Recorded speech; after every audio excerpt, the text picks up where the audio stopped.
Now a man named Ananias, together with his wife Sapphira, also sold a piece of property. With his wife's full knowledge, he kept back part of the money for himself, but brought the rest and put it at the apostles' feet. Then Peter said, Ananias, how is it that Satan has so filled your heart that you have lied to the Holy Spirit and have kept for yourself some of the money you received for the land? Didn't it belong to you before it was sold? And after it was sold, wasn't the money at your disposal? What made you think of doing such a thing? You have not lied to just human beings, but to God. When Ananias heard this, he fell down and died, and great fear seized all who heard what had happened. Then some young men came forward, wrapped up his body, and carried him out and buried him. About 3 hours later, his wife came in.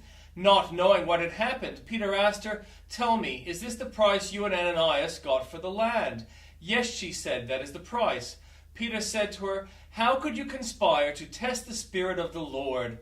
Listen, the feet of the men who buried your husband are at the door, and they will carry you out also. At that moment she fell down at his feet and died. Then the young men came in, and finding her dead, carried her out and buried her beside her husband. Great fear seized the whole church, and all who heard about these events.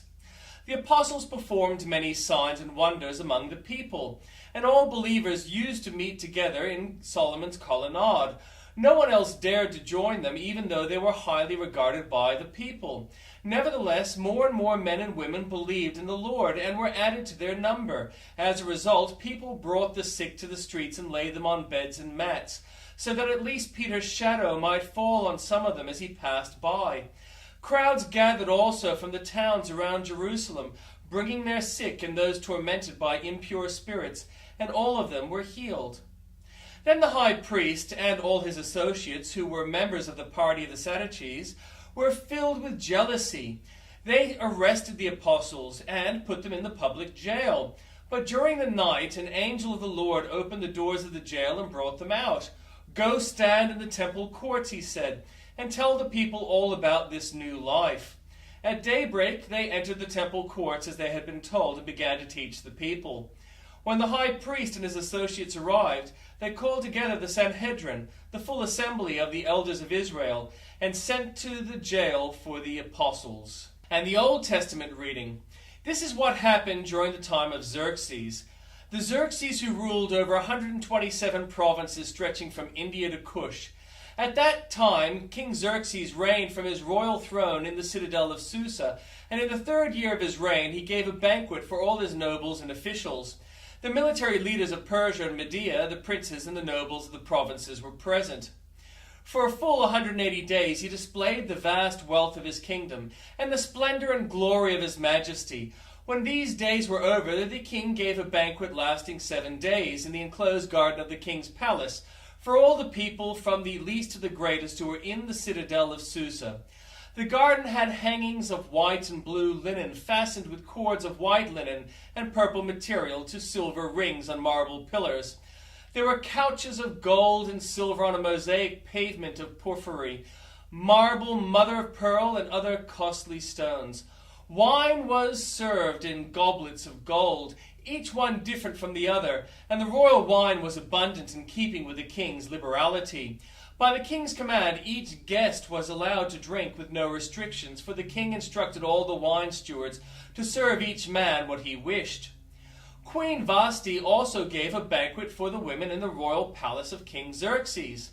On the 7th day, when King Xerxes was in high spirits from wine, he commanded the 7 eunuchs who served him, Mehuman, Biztha, Harbona, Bigtha, Abagtha, Zethar, and Carcass, to bring before him Queen Vashti wearing her royal crown in order to display her beauty to the people and nobles, for she was lovely to look at. But when the attendants delivered the king's command, Queen Vashti refused to come. Then the king became furious and burned with anger. Since it was customary for the king to consult experts in the matter of law and justice, he spoke with the wise men who understood the times and were closest to the king: Karshina, Shetah, Adamatha, Tarshish, Meres, Marsina, and Memucan, the 7 nobles of Persia and Media who had special access to the king and were highest in the kingdom. According to the law, what must be done to Queen Vashti, he asked. She has not obeyed the command of King Xerxes that the eunuchs have taken to her." Then Memucan replied in the presence of the king and the nobles, "Queen Vashti has done wrong, not only against the king, but also against all the nobles and the peoples of the provinces of King Xerxes. For the queen's conduct will become known to all women, and so they will despise their husbands and say, 'King Xerxes commanded Queen Vashti to be brought before him, but she would not come.' This very day the Persian and Median women of the nobility who have heard about the queen's conduct will respond to all the king's nobles in the same way. There will be no end of disrespect and discord.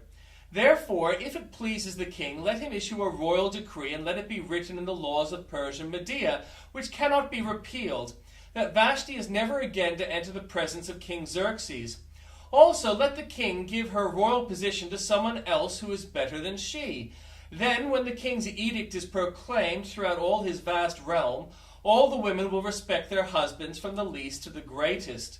The king and his nobles were pleased with this advice. So the king did as he, Memucan, proposed. He sent dispatches to all parts of the kingdom, to each province in its own script, and to each people in their own language, proclaiming that every man should be ruler over his own household, using his native tongue. Later, when King Xerxes' fury had subsided, he remembered Vashti and what she had done and what he had decreed about her. Then the king's personal attendants proposed, "Let a search be made for the beautiful young virgins for the king. Let the king appoint commissioners in every province of his realm to bring all these beautiful young women into the harem at the citadel of Susa. Let them be placed under the care of Hegai, the king's eunuch, who is in charge of the women, and let beauty treatments be given to them.